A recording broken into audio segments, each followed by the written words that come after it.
Kalau Rumi pesawat apa? Rumi 78, Jawi 29.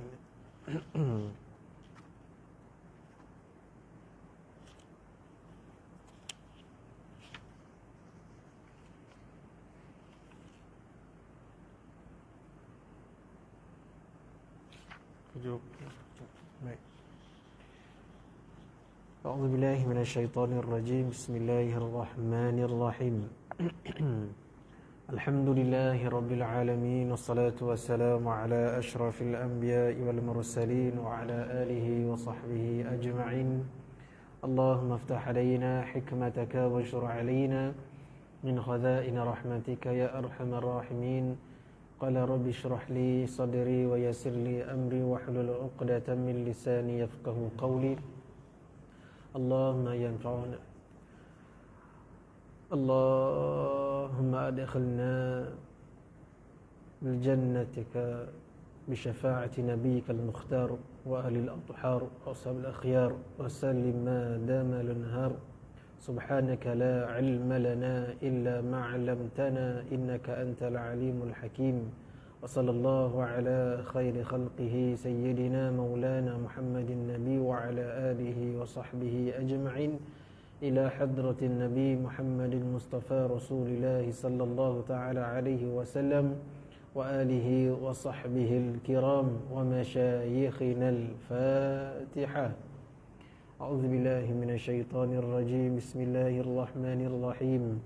Alhamdulillahi rabbil alamin, arrahmanir rahim, maliki yaumiddin. Iyyaka na'budu wa iyyaka nasta'in. Ihdinas siratal mustaqim, siratal ladzina an'amta 'alaihim ghairil maghdubi 'alaihim waladdallin. Amin. Assalamualaikum warahmatullahi taala wabarakatuh. Khabar semua sihat? Tak ramai malam ni? Tadi maghrib ramai? Tadi maghrib ramai? Itu hilang. Malam ni ada program mana-mana ke? Tak ada kan? Baik, tak apa. Kita sambung pengajian kita, kitab Pelita Penuntut. Dekat mana?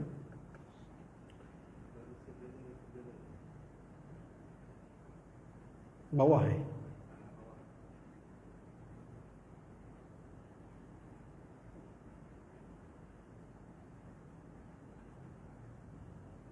dengan bersegera-segera atau perlahan, itu situ jangan engkau bersegera ke dengan bersegera. Baik. Bismillahirrahmanirrahim. Qala al-musannifu rahimallahu nafa'na bi'ulumihi fid dharain amin. Baik.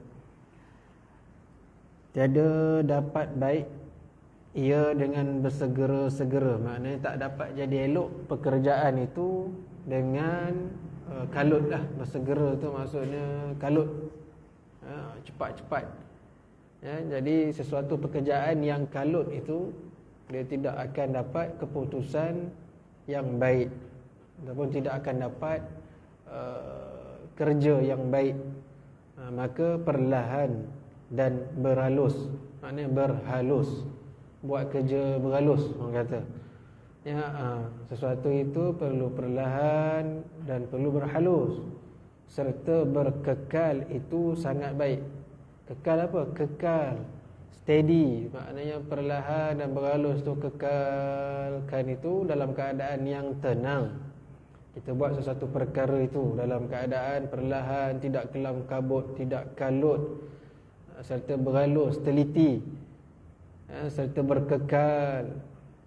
Itu sangat baik pada tiap-tiap pekerjaan kamu, kerana boleh dikiaskan atas tongkat kamu yang belok dan bengkok, maka tiada dapat boleh membetul akan dia dengan segera-segera.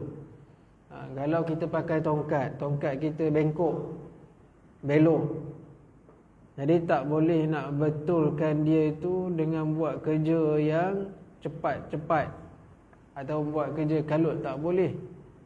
Segera dan cepat. Hanya membetulkan dia, nak betulkan tongkat tu oleh seseorang yang nak betulkan tu yang perlahan-lahan dan berhalus-halus. Kena perlahan, kena berhalus, dan melayur-layur akan dia di atas api. Ni tongkat besi lah mungkin, ataupun ya, dan dibentuk-bentuk akan dia. Maknanya kena berhalus, ya, dengan berkekalan dan panjang masa sedikit. Maknanya ambil masa sikit, jangan gopoh gapah yang bersegera tu, jadi dia gopoh.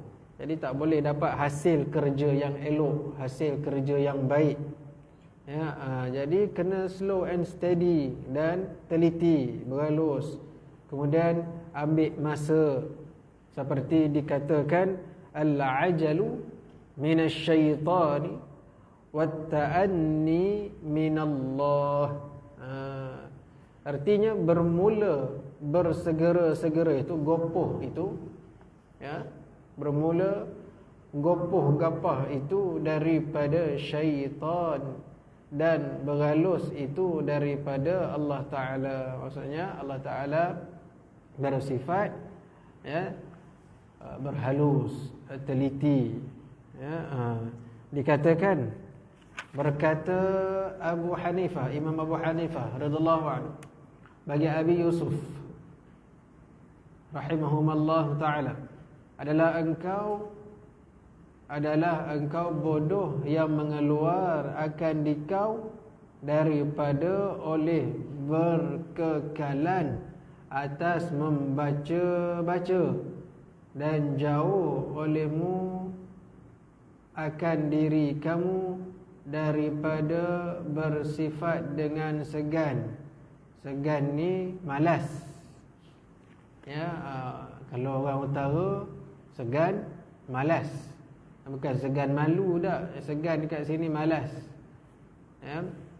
Dan permalas, kerana bahawasanya segan permalas itu celaka, ya. Berapa tu? Bercanding dan penyakit yang besar. Celaka bercanding, maknanya celaka yang bersangatan lah, ya. Maknanya teruk sangat. Dan penyakit yang besar. Apa dia? Iaitu yang pertama malas, yang keduanya tidak berkekalan dalam membaca. Ya.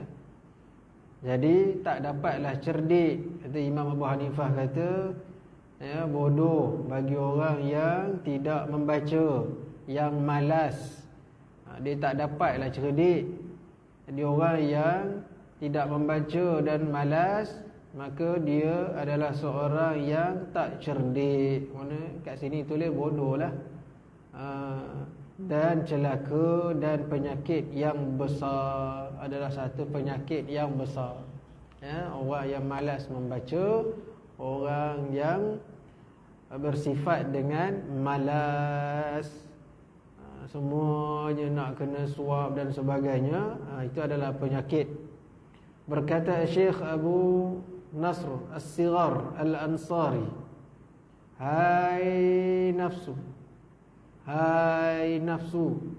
jangan engkau lambat daripada beramal pada kebajikan dan udul dan ihsan, pada tempuhan. Betul, tempuhan. Dan tiap-tiap yang mempunyai amal pada kebajikan bergemarnya, dan pada bala dan canding yang oleh tiap-tiap yang mempunyai segannya. Jadi dia kata, wahai nafsu, Nafsu tu maksud dia tuju pada diri dia lah, nafsu yang berada dalam diri dia. Hai diriku, jangan engkau lambat dan malas daripada beramal dengan amalan yang bangsa agama, maknanya dengan amalan agama dalam kita hidup beragama, yang pada kebajikan dan adil, yang betul dengan aturan-aturan, pada perkara yang betul yang kita buat itu sahih mengikut landasan ilmu, mengikut perintah Allah dan Rasul, dan berbuat baik di dalam lemah lembut dan berhalus dan berhemat, maknanya cermat, kerana bahawasanya lembut dan berhalus itu lunas yang besar pada sekalian perkara-perkara seperti terdahulu sebutnya. Jadi apa sahaja yang kita nak buat, dari sudut kerja dunia ke, dari sudut kerja akhirat ke, pada sudut agama ke, mestilah berhalus. Maksudnya berhalus dekat sini mestilah teliti, jangan gopoh gapah, jangan bersifat dengan malas dan sebagainya. Sebab yang disebut tadi itu gopoh gapah, malas, kelam kabut, kalut, itu semuanya adalah boleh mendatangkan bala atau mendatangkan kesusahan, atau boleh mendatangkan ketidakelokkan kepada diri orang yang kalut dan orang yang malas. Jadi kena ada lemah lembut dan teliti. Lemah lembut sini bukan suruh jadi orang lembut, tak. Lemah lembut maksud dia perlu teliti, bukannya maksudnya kena jadi orang lemah lembut, jadi lembut, bukan. Jadi orang yang teliti. Baik. Dan tiap-tiap yang mempunyai amalan-amalan kebajikan itu digemari, maknanya gemar buat baik, akan umpama kebajikannya dan dibuat teladan akan dia padanya, yang dan ditiru akan dia, dan apa sahaja bentuk-bentuk kebaikan dijadikan contoh untuk ditiru. Dan sebaik-baik tauladan kita adalah penghulu kita, iaitu Nabi Muhammad sallallahu alaihi wasallam, dan juga para sahabat dan mereka yang mengikut para sahabat. Jadi itulah contoh tauladan. Jadi segala amalan kebajikan kebaikan yang datang daripada contoh teladan itu kita boleh tiru dan dijadikan sebagai kita punya amalan.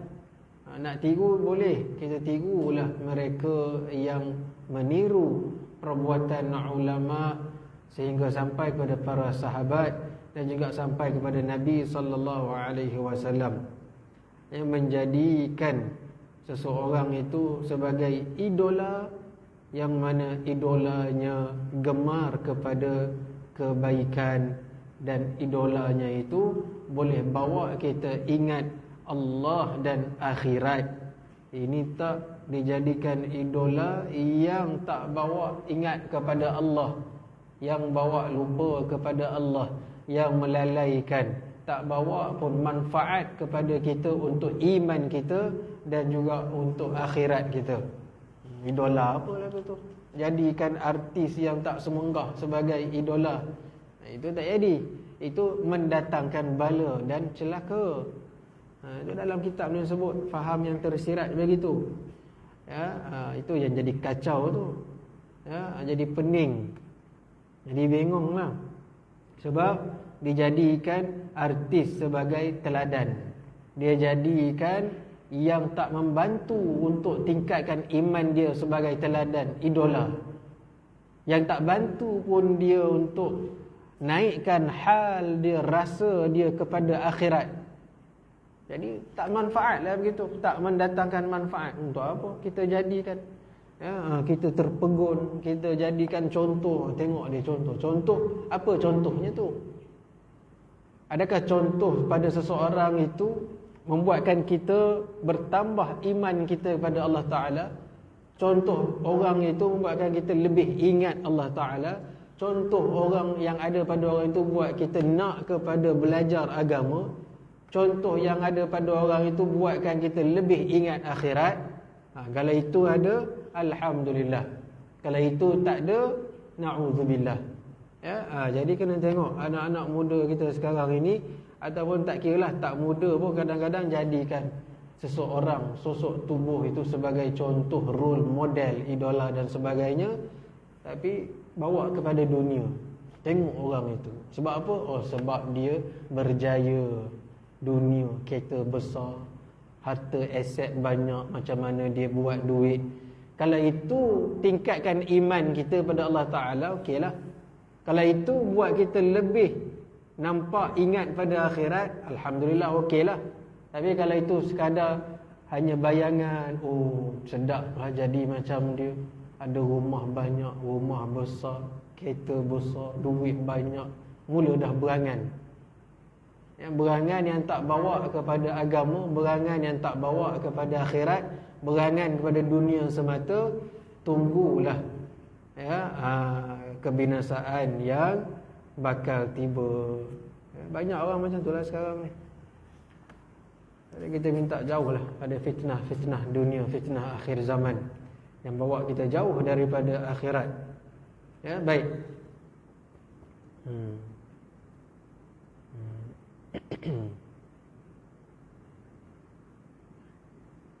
Dan tiap-tiap yang mempunyai amalan-amalan yang kebajikan itu digemari. Ada baca. Dan tiap-tiap yang mempunyai segan, maknanya malu, malas dan permalas. Orang yang malas itu tenggelam ia di dalam bala dan celaka. Ini dalam kitab sebut. Bercanding pada dunia, maknanya gemar pada dunia, dan akhirat, maka kerugian ia pada kedua. Maknanya tak dapat. Boleh jadi dunia tak dapat, akhirat lagilah jauh. Berkata muallif, sesungguhnya muallif tu pengarang kitab. Bukan muallif, pengarang kitab. Sesungguhnya bersetuju bagiku pada mensyairkan pada ini makna, iaitu makna pengarang ni pun setuju dengan kata-kata ulama tadi tu. Lalu dia pun buat syair, asalnya bahasa Arab lah, dia dah terjemahkan. Tinggal olehmu, hai diriku, akan segan dan lambatnya. Maknanya tinggalkan sifat malas dan sifat bertangguh-tangguh. Lambatnya itu bertangguh-tangguh, malas dan bertangguh-tangguh. Dan jika tidak, maka diam kamu dan tetap pada mempunyai kehinaannya. Jika tak buang sifat itu dan duduk pada situ, maka tetaplah mempunyai kehinaan. Maknanya duduk dalam kehinaan. Kerana tiada aku lihat akan yang segan, malas itu berapa tu? Berhabuan akan habuannya. Maknanya orang yang malas tak dapatlah habuannya. Yang lain daripada sesal dan keputusan sekalian cita-citanya. Yang hanya dia dapat hanyalah sesalan dan terputus segala cita-citanya. Baik. Maksudnya terang, tiada berhajat kepada mensyarahkan lagi. Itu kalau dia lah. Kalau kita baca, pening juga tu. Jadi kalau baca je kan, entah boleh faham ke tidak, tak tahu. Boleh faham tak kalau tak terang? Kalau baca je kan, tinggal olehmu hai diriku akan segan dan lambatnya. Dan jika tidak, maka diam kamu dan tetap pada mempunyai kehinaannya. Kerana tiada aku lihat akan yang segan itu berhabuan akan habuannya, yang lain daripada sesal dan keputusan sekalian cita-citanya. Boleh faham? Boleh? Jenuh nak fahamnya tu. Jadi kita dah teranglah tadi. Dikatakan pula suatu syair, beberapa banyak daripada malu dan beberapa lemah dan beberapa menyesalnya. Yang banyak terberanak gitu. Betul, terberanak. Yang banyak terberanak ia bagi manusia daripada segan permalasnya. Yang banyak keluar dalam diri manusia itu daripada malas, sifat malas. Jauh akan diri daripada segan. Segan ni bukan segan bahasa kita ya, malu tak. Segan ni malas. Segan ni malas. Pada bicara daripada syubhat-syubhatnya. Barang yang telah engkau ketahui dan syak daripada segan permalasnya. Maknanya malas bermalas. Malas bermalas maksud itu. Segan permalas, malas bermalas. Malas sangat. Teruk sangat dah. Malasnya itu. Baik, Allah Subhanahu wa taala alam. Ada soalan nak tanya? Saya nak kena habis awal sikit lagi ni. Sebelum kita masuk kitab seterusnya, ada soalan? Ya, Syed.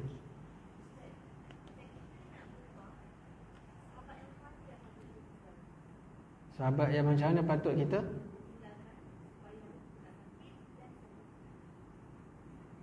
Kita nak berubah, sahabat yang mana kita kena tinggalkan? Sebab erti sahabat itu maksudnya kena bersahabat. Kalau yang kita tinggalkan tu kawan biasalah, bukan sahabat lah. Sebab sahabat tu mestilah orang yang bersama-sama, pemikirannya, matlamatnya, kehendaknya sama dengan kita.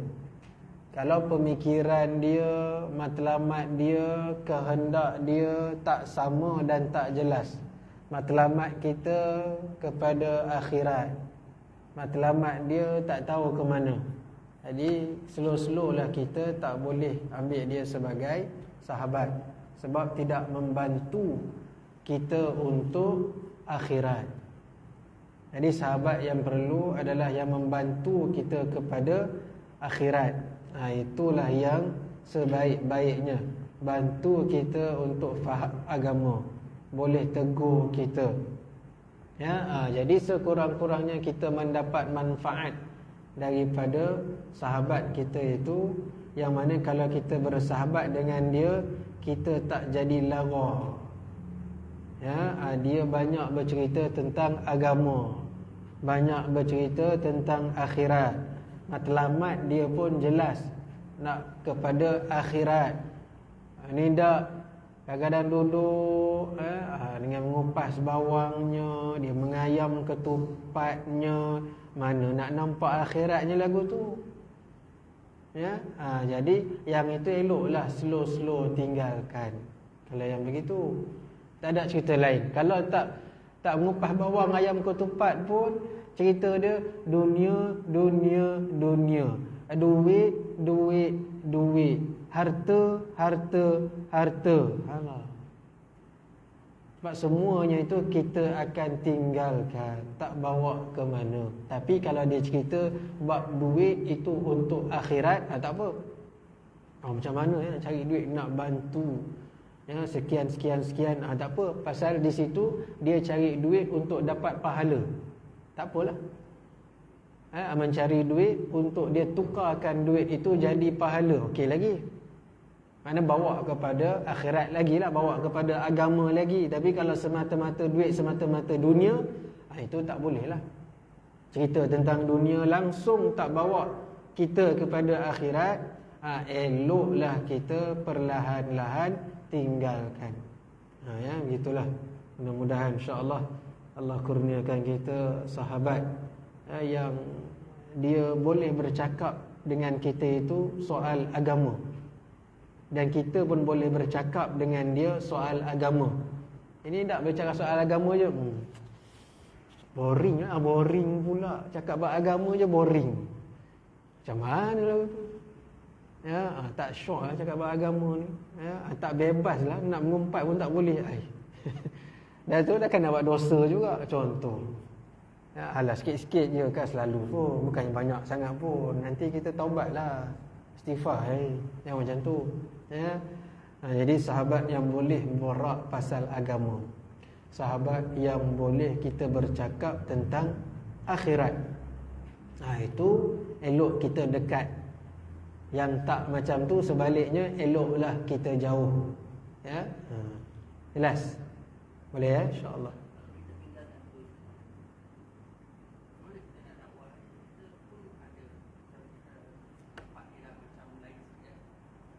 Kita tak tinggalkan terus, sebab kita berpegang pada sabda Nabi SAW, doa saudara yang beriman terhadap saudaranya yang lain itu tidak ada hijab. Itu ada hadis Nabi SAW sebut. Jadi Allah Ta'ala terima terus doa kita pada sahabat kita apa semua, Allah terima. Jadi kita tak tinggalkan dia terus, kita masih letakkan dia dalam doa kita. Cuma kita tinggalkan dia itu perlahan-lahan. Kerana apa? Kerana gelombang yang ada pada dia itu sedikit sebanyak tidak membantu kita untuk kita nak berubah. Tapi kalau kita punya gelombang aura sudah kuat, kita duduk dengan dia tak terkesan, itu tak apa, ada masalah. Bahkan kita yang memberi kesan kepada dia, bukan kita yang terkesan dengan dia, itu tak apalah. Tapi kalau kita masih belum lagi, yang kata apa, aura tu tak kuat lagi, tak apalah, kita kata apa, kita jauhkan dulu sementara. Bukannya kita putuskan silaturahim, tidak. Memutuskan silaturahim itu dosa besar. Jangan sampai putuskan silaturahim. Itu dosa besar. Silaturahmi kalau bahasa Arabnya, bahasa Melayu silaturahim. Faham dah tu. Ini bahasa pun nak bergaduh kacau juga. Bukan muhrim lah, mahram. Iya. Bahasa Melayu, bahasa Arab mahram. Bahasa Melayu dulu dalam kamus dewan pun muhrim pun sebagai mahram. Jadi benda dah maklum. Jadi orang dah maklum bahasa itu. Kalau ikut bahasa Arab memang salah lah. Bahasa tu sudah menjadi adat, kebiasaan. Bila sebut kita ni bukan muhrim, tiba-tiba mana ada muhrim tu orang yang pakai ihram, mahram. Alah, faham je lah. Ni tengah pakai ihram ke bukan, ni tengah bercakap bahasa apa? Kan. Kadang-kadang marah juga. Taklah marah, tegur. Bahasa nak bergaduh dah, kenapa? Memang difahami dah pun. Bukan silaturahim, silaturahmi. Itu bahasa Arab. Ni dah dimelayukan, dah diadatkan pada masyarakat. Tak ada masalah. Bahasa pun nak bergaduh. Macam tu, contoh. Macam mana boleh pakai situ tadi, bahasa tu? Boleh jelas.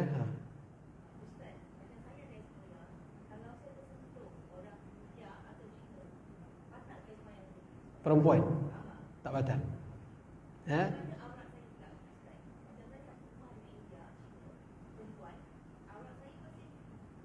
Kalau ikut pendapat yang muktamadnya, aurat perempuan Islam di hadapan perempuan yang tidak Islam, dia hanya dibolehkan bahagian yang terbuka sewaktu bekerja. Maksud dia lengan, kaki, itu sahaja. Yang lain aurat. Rambut pun aurat. Bagi orang lain pun aurat. Itu pendapat dalam mazhab kita lah, mazhab Syafi'i. Rambut pun sebenarnya aurat perempuan, sesama perempuan Islam dengan bukan Islam, dia aurat, kecuali darurat. Sebab ada kaul lain mengatakan walaupun Islam kan Islam, tapi sebabkan dia tu kedua-duanya adalah perempuan, maka auratnya seperti ajnabi, maknanya seperti adik-beradik. Tapi itu pendapat yang agak lemah. Pendapat yang kuatnya, aurat perempuan Islam mesti dijaga, kecuali bahagian yang diizinkan, terbuka ketika buat kerja, ada sebahagian lengan dan juga kaki. Itu sahaja. Dan muka lah, muka tutup pakai topeng kan, muka sekali lah, muka buka. Rambut aurat, ya, gitu jugalah. Sekiranya kalau boleh, carilah salon orang Islam. Kecuali tak ada sangat dah, barulah pergi cari kedai gunting orang bukan Islam, ya, gunting rambut sebolehnya dengan orang Islam lah. Tapi itulah, kadang-kadang perempuan ni banyak alasan dia. Ada orang Melayu kita ni tak pandai lah gunting rambut. Dia pakai gunting lain tu macam mana? Orang Cina buat kerja elok, ikutlah. Tapi kalau ikut hukumnya tak boleh, mesti kena utamakan orang Islam dulu, ya, perempuan Islam dulu. Begitu, ya.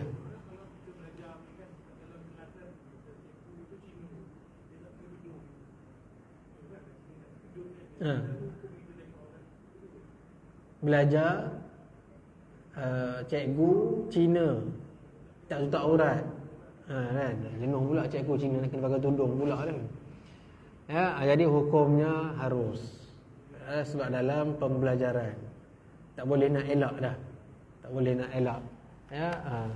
Jadi macam kita lah, kita keluar pergi kerja, keluar pergi beli barang, ya. Jadi macam-macam manusia yang kita nampak, ya. Sebab baiknya tundukkanlah pandangan. Dan kalau dah terpandang tu tak boleh nak elak. Nak elak macam mana kan, langgar orang sana, langgar orang sini, jenuh pula dah. Jadi orang buta dia. Tak, itu tak ada. Islam tak begitu. Maknanya apabila kita keluar, bukan niat kita untuk melihat maksiat, tapi maksiat itu berada di sekitar. Jadi kita tak berdosa.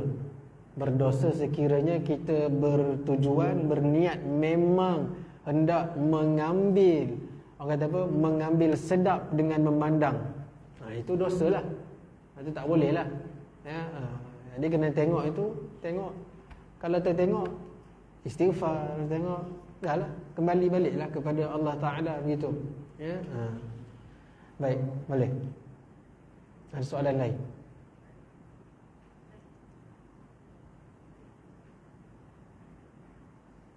Boleh, jelas, ya? Jadi belajar kan, cikgu Cina, sekolah menengah, universiti, pensyarah, tahu kan, kalau ada macam tu lah keadaannya.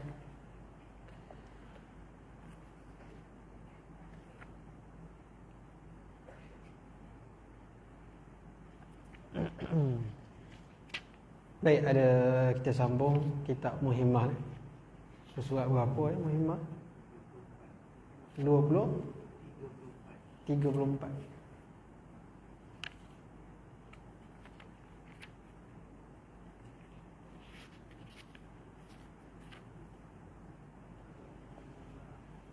Bila marah. Bismillahirrahmanirrahim. Qala al-musannifu rahimahullah wa nafa'ana bi 'ulumihi fid dharain amin. Maka apabila marah oleh seorang pada barang yang diredakan Allah Ta'ala dan reda pula oleh Rasul. Apabila seorang yang marah pada perkara yang Allah reda dan juga Rasul reda dengan pekerjaan nikah itu, maka sungguhnya keluar ia daripada mengikut bagi keduanya. Na'udzubillah min zalik. Jadi tak setuju, macam kita bagi tahu, tak setuju bukan tak reda, tak setuju dengan sebab suami dia tak mampu, itu tak apa, ya. Dia tak setuju bukan sebab tak setuju pada hukum poligami itu, tapi dia tak setuju sebab suami dia tak mampu. Contoh, tapi kalau suami dia mampu dan dia tak setuju, atas sebab apa lagi? Cuba bagi sebab lain. Boleh tolong bagi satu sebab. Suami ni mampu, apa sebab lagi perempuan tak setuju? Boleh bagi satu, cikgu?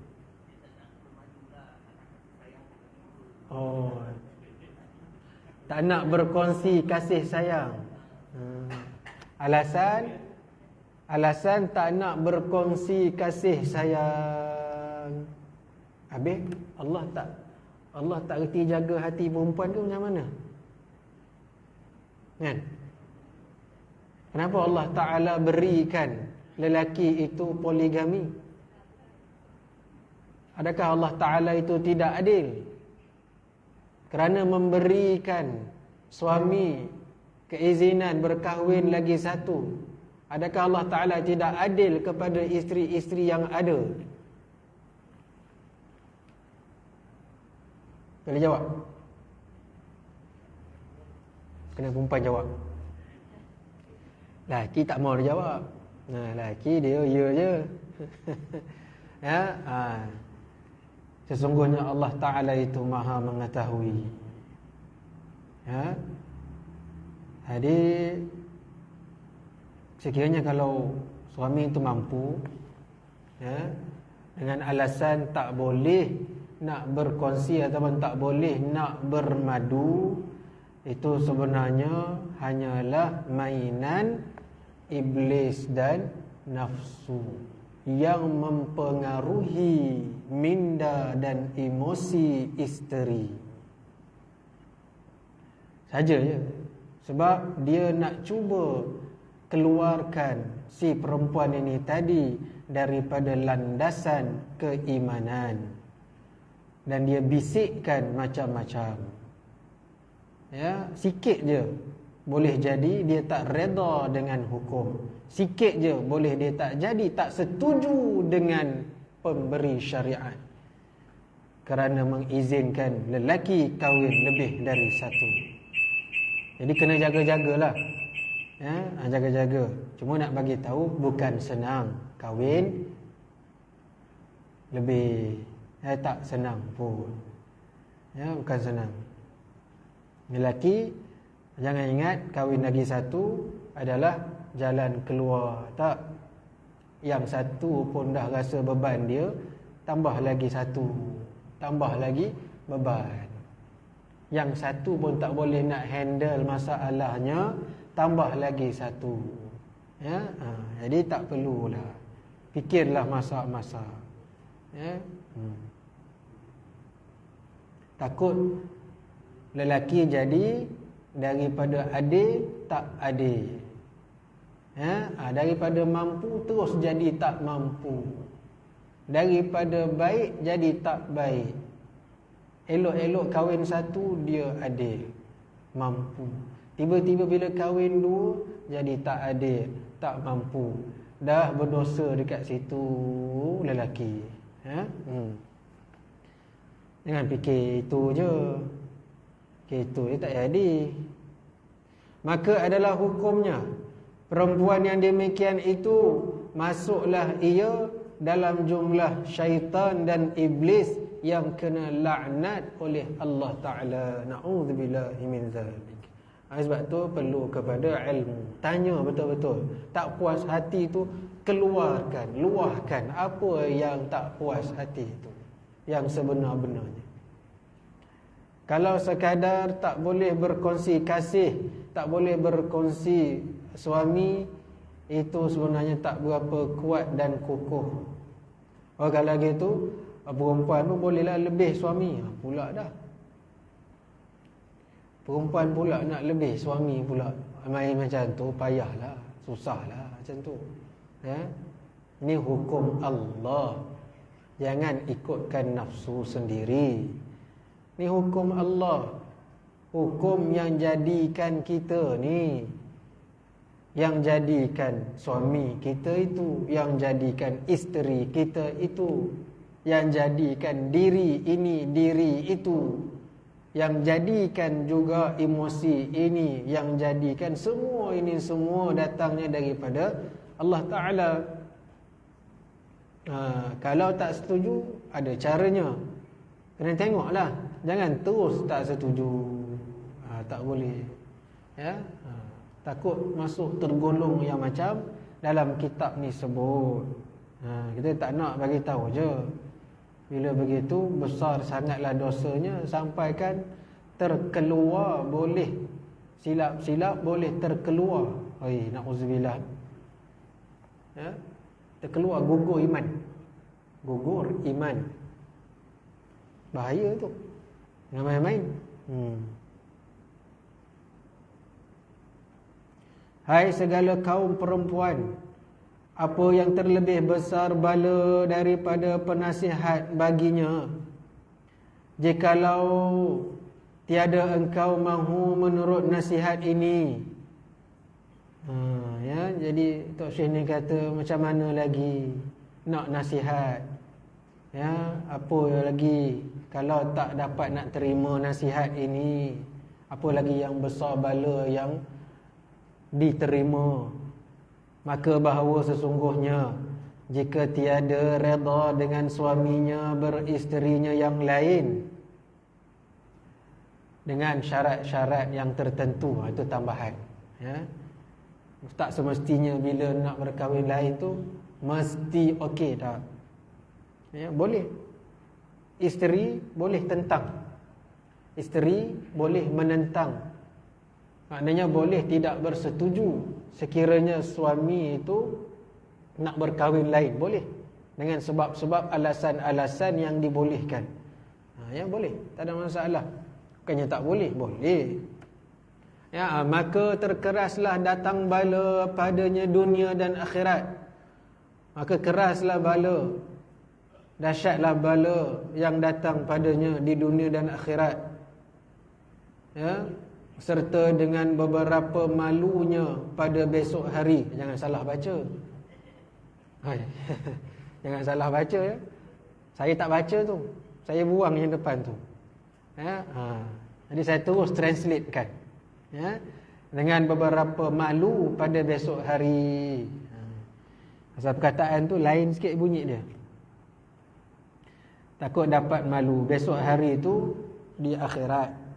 Ya, di dunia pun kalau Allah nak bagi, Allah akan bagi, Allah akan tunjukkan. Ya, maka beberapa banyak daripada segala perempuan yang jatuh ke dalam murtad lagi kafir dengan mengikut hawa nafsunya yang tiada kesukaan kerana bernikah suaminya akan perempuan yang lain. Na'udzubillah. Maknanya dia jatuh dalam keadaan dia tak sedar. Ya, keluar gugur imannya dalam keadaan dia tak sedar semata tidak bersetuju dengan suaminya menikah lain. Tapi ingat, saya ulang sekali lagi, dengan bersyarat. Ya, jangan salah faham pula. Ya, tak semestinya bila suami nak kahwin lain tu pasti boleh, tak juga. Ya, sebab syariat ada letak dia punya syarat dia.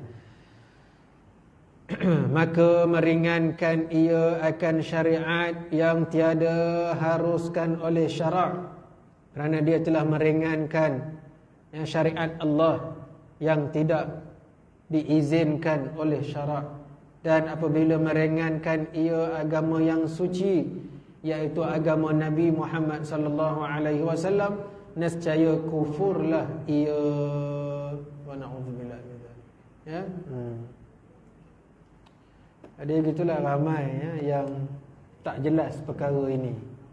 Jadi perlu jelaslah. Perlu jelas ya, betul-betul perkara ini supaya kita tak terjatuh, tidak gugur iman kita ya, terhadap hukum syariat Allah yang telah ditetapkan. Ya. Macam bagi tahu tadilah, kalau hanya sekadar alasan tidak sanggup untuk berkongsi kasih, itu hanyalah mainan iblis dan nafsu sahaja. Kerana apa? Kerana hikmah setiap sesuatu syariat Allah Ta'ala itu pasti ada hikmahnya. Tapi kalau berlaku perkara-perkara yang tak betul yang dilakukan oleh suami, maka ada ruang, ada jalan untuk diketengahkan, untuk ke pihak, untuk mendapatkan keadilan. Boleh, tak ada masalah. Ya. Kalau lelaki buat masalah, jumpa je lah, pergi je lah mahkamah dan sebagainya, minta nasihat dan sebagainya, itu je. Ya, boleh, tak ada masalah. Tak semestinya tak boleh, mesti ada jalan. Lelaki ataupun suami yang zalim terhadap isteri, dosanya besar. Itu juga kalau zalim, buat zalim. Ya, kahwin lain tapi tak adil, kahwin lain tapi tak mampu kahwin juga, maka dia berdosa, ya, kerana melakukan kezaliman terhadap isteri. Dosalah. Ya, dan kalau isteri nak berlepas daripada suami itu boleh, tak ada masalah. Bukan nak ajar perempuan untuk minta cerai, tidak, bukan. Nak bagi tahu ilmu atas dasar landasan ilmu. Maknanya agama ini memberi hak kepada wanita, bukan langsung tak ada hak. Ada cara yang dibolehkan, yang diharuskan oleh syariat, itu je. Sebab kalau minta cerai tanpa sebab, hukumnya adalah dosa besar. Minta cerai tanpa sebab, satu je sebab dia, saya tak nak bermadu, dosa besar. Contoh, contoh ini kalau suami dia mampu, suami dia tak culas nafkah, suami dia berikan kasih sayang yang sepatutnya, yang seadilnya, yang secukupnya, tapi hanya sekadar tak suka, tak boleh bermadu, itu sahaja alasan dia minta cerai, dosa besar. Hukum dosa besar.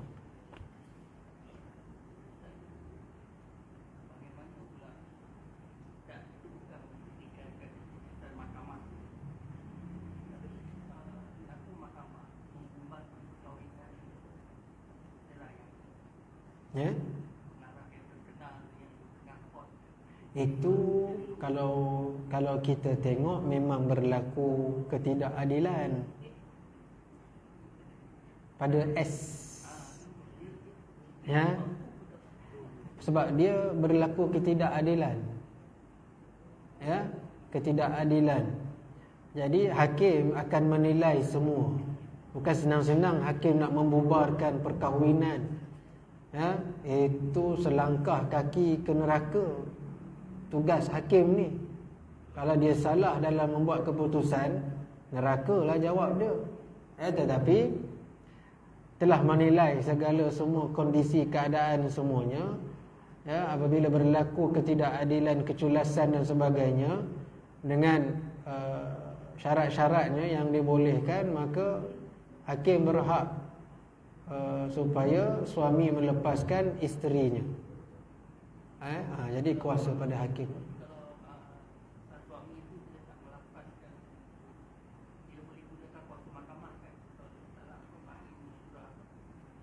Tapi kok mana pun hakim takkan terus. Hakim akan nasihat juga. Pasal dia ada prosedur. Ada suami, dia tidak mahu melafazkan cerai. Jadi bila berlaku begitu, ada sampai 9 tahun tergantung, 5 tahun tergantung, sebab suami tak hadir mahkamah dan sebagainya, hantar waran tangkap pun tak jalan dan sebagainya, maka hakim berhak untuk membubarkan. Tengok pada kondisi apa semua, dah tengok pada lafaz ta'liq dan semua dah.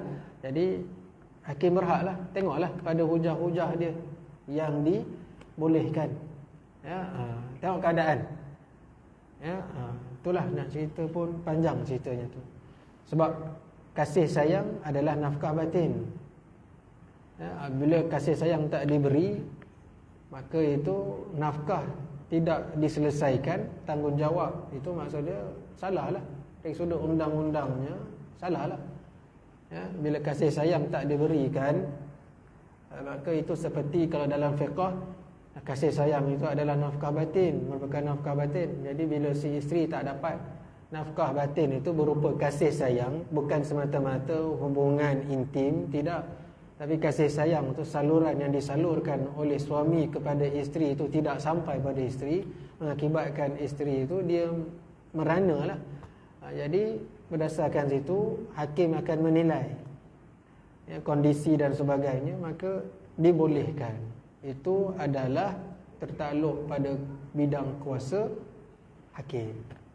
Itu berhak, pasal syariat telah memberikan kuasa kepada qadi ni tadi, pada hakim tadi. Ya. Jadi kita nak pertikaikan sangat pun kita tak tahu cerita the whole story di dalam. Tapi mereka di dalam dia tahu. Semua dia bongkarkan. Sebab hakim dia takkan terima biasa-biasa, tak. Satu persatu, dua-dua, both side tu hakim akan teliti dia punya hujah.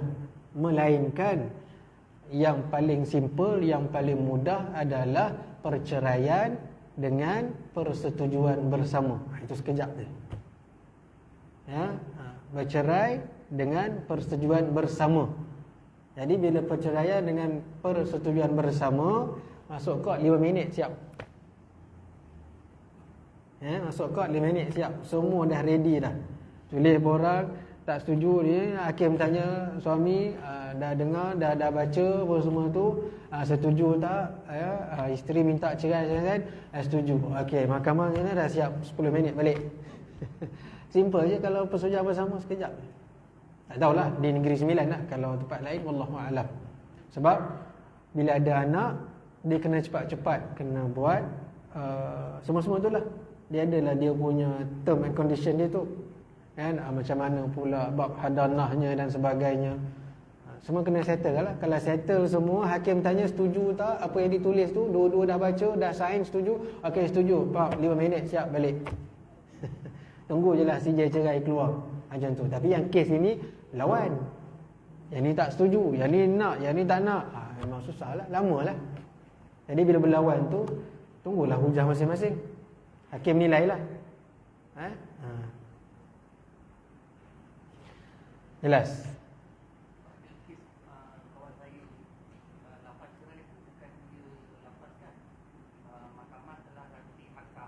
Yalah, jadi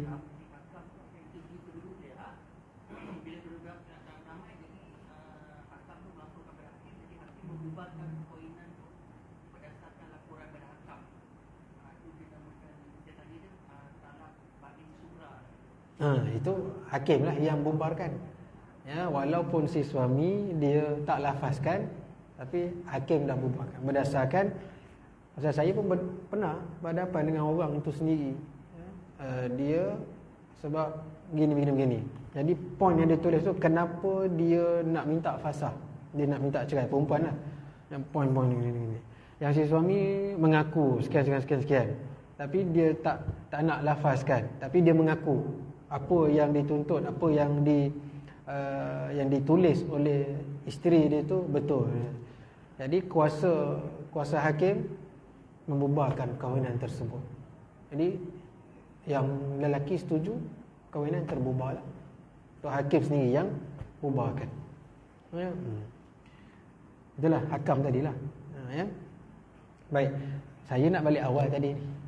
Hajat 8.45 nak stop. Saya dah lebih 15 minit dah. Allahu akbar. Ya. Siapa yang tanya tu?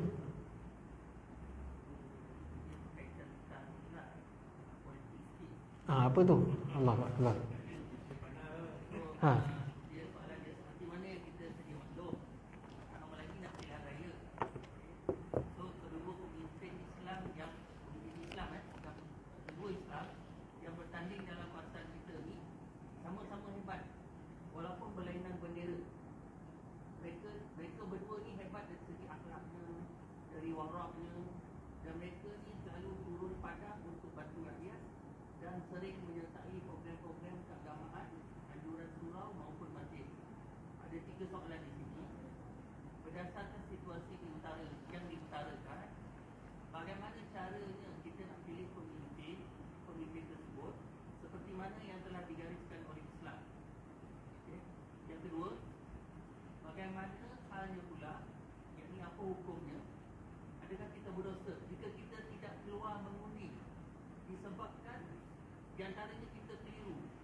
siapa kita nak pilih, calon A ke calon B. Last belum rumah dia. Yang ketiga, bagaimana caranya sebagai seorang Islam nak pilih pemimpin ataupun presiden di negara bukan Islam. Contohnya di Amerika, di United Kingdom, sebab pemimpin-pemimpin yang bertanding di sana sama ada dari parti Demokrat ataupun Republican adalah dari mereka adalah bukan Islam. Bagaimana kita orang Islam nak mengundi di sana? Ada 3 soalan. Banyak soalan ni.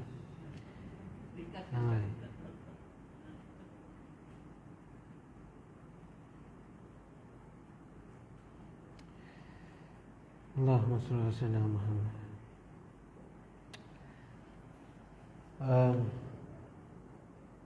Politik ni payah betul ya? Sebab masing-masing adalah orang Islam, masing-masing adalah orang Islam dan sebagainya. Cumanya kita bercakap berdasarkan landasan ilmu, bukan atas dasar politik ya.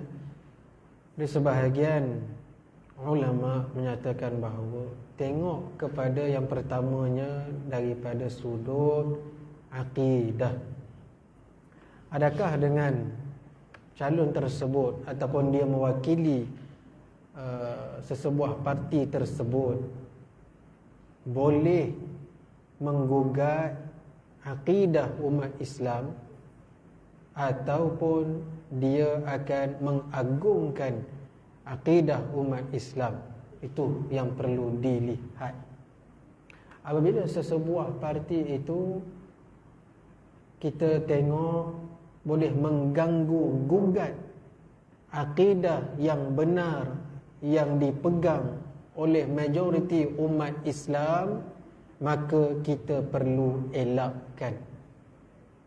Apabila dia tidak mengganggu, walaupun dia tak bawa Islam atas nama partinya, tapi dia tak mengganggu, malah menyokong, malah dan sebagainya, maka boleh kita ambil kira. Begitu, boleh ambil kira lah. Kita tengok pada sudut akidah dulu, ataupun pada sudut the whole rukun agama itu, pada Islam, iman, ihsan. Tengok pada situ Islamnya, bermazhabnya bagaimana, pegangan mazhabnya, imannya, akidahnya itu pada manhaj yang mana, ihsannya itu pada sudut tasawuf dan tarikatnya. Adakah dia menolak tarikat dan tasawuf? Adakah dia memegang manhaj Asy'ariyah dan Maturidiyah?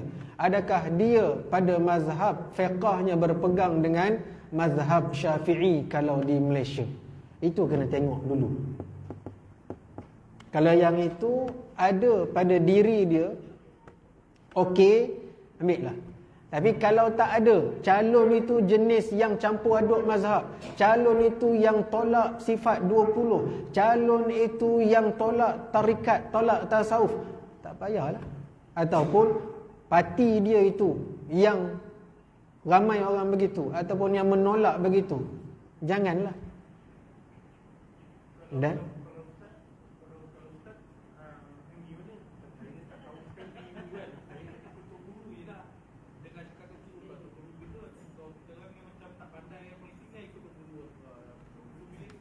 saya rahsia. Saya tak boleh bagi tahu. Sebab jari saya tak pernah celup. Saya itulah nak cerita di luar boleh lah, pasal saya tak pernah mengundi. Tapi jangan ikut saya. Ya, jangan ikut saya mengundi. Tapi kalau nak kata berdosa tak berdosa, saya angkat tangan.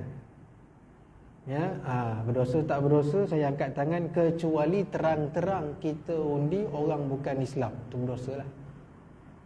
Ya, terang-terang kalau kita pangkah orang yang bukan Islam.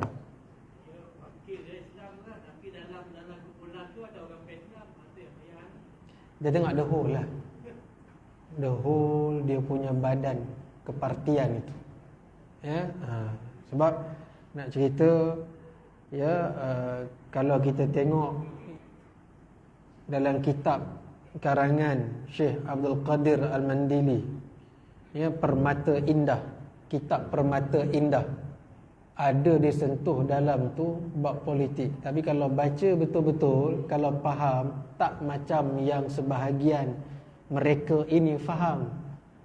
Sebab dalam kitab tu Syekh Abdul Qadir Mandili sebut dalam kitab tu, ya, bukan pada nama parti tak, tapi pada pembawakan sesebuah parti itu, bukan pada nama semata, tidak. Boleh tengok, boleh baca. Kalau tak faham, meh sini kita terangkan. Sebab sebahagian mereka yang gunakan kitab ni dalam menyampaikan mereka punya itu, tapi kadang-kadang mereka silap faham. Ya, itulah dia silap faham. Ya, jadilah mereka menyamakan ijtihad syariat dengan ijtihad siasah sama, sedangkan ijtihad siasah berbeza dengan ijtihad syariat, tak sama. Sehingga dia boleh guna pakai kaedah usul fiqh, ma la yatimmul wajib illa bihi fahuwa wajib, sehingga katakan wajib. Ijtihad siasah tak sama dengan ijtihad syariat, itu berbeza. Ya, jadi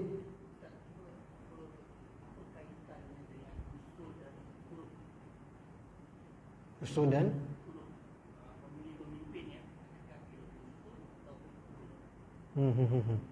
ya, jadi memilih tu lebih tengok kepada yang kita sebut tadilah, pada 3 rukun agama itu. Tengok pada situ. Kalau dia jenis tak sentuh, tak ganggu, tak apalah, pasal ini sudut agama. Ya, bila sudut agama ini, kita kena jaga yang itu. Ya, pada sudut kita, kalau dia nak sebut ni, saya sebenarnya bukan tak nak bercerita, tapi saya takut masing-masing dah ada bingkai rujukan masing-masing. Kadang-kadang bila kita bercakap, dia ikut faham dia, jadi susah. Jadi susah. Bukannya takut nak bercakap, tapi nak menjaga fahaman masing-masing tu. Pasal saya berkecuali, saya tak ada pihak mana-mana. Ya, kita bukan bercakap berlandaskan politik, tidak. Kita bercakap berlandaskan ilmu semata, tidak berpihak mana-mana parti politik, bukan. Ya, bahkan kalau nak kata fardu ain mengundi, wa na'udzubillahi min zalik, saya minta jauh. Sampai kalau nak kata mengundi itu fardu ain, bukan dia lah. Bukan dia. Sebab kita bukan dalam keadaan darurat lagi. Kita susah tu. Ya, kena tengok elok-elok. Cumanya mengundi itu kewajipan. Kewajipan pada sudut rakyat, pada sudut kita, pada kenegaraan kita, pada sudut kita nak pilih pemimpin yang tidak mengganggu gugat agama Islam, yang tidak mengganggu gugat bukan sekadar agama, tapi yang kita sebut tadi, dari sudut mazhabnya, dari sudut manhaj aqidahnya, dari sudut tasawuf dan tarikatnya. Walaupun ya parti tersebut ada nama Islam ke, tak ada nama Islam ke, tak kira lah mana-mana pun, tapi kalau dia menolak asas rukun agama itu tadi, kita tak boleh nak angkat. Tak boleh nak angkat juga. Tapi kalau dia tak menolak, dia tak mengganggu, tak apalah. Ini dah kita nak buat sikit majlis maulid, dah diganggunya. Nak buat benda-benda yang memang kita dah selalu buat, diganggu, dibid'ahkannya. Minta maaf lah, sebut. Kalau tengok yang viral kan, macam mana Ustaz Muhaizat yang tak disambung tauliah pengajian. Malaslah nak sebut panjang. Tak ada kaitan dengan mana-mana pun. Tapi nak bagi tahu begitu. Bukan dia seorang, orang lain lagi. Pasal itu terpalit kat sana, tempat lain, negeri lain pun ada juga. Faham? Ya? Tak, dia ada kena mengena dengan musuh dalaman.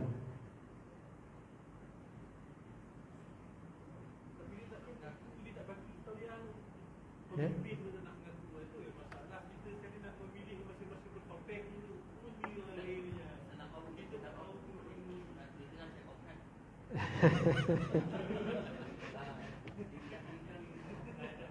Ya, apalah, saya pun dah off time ni, dah melebih setengah jam ni.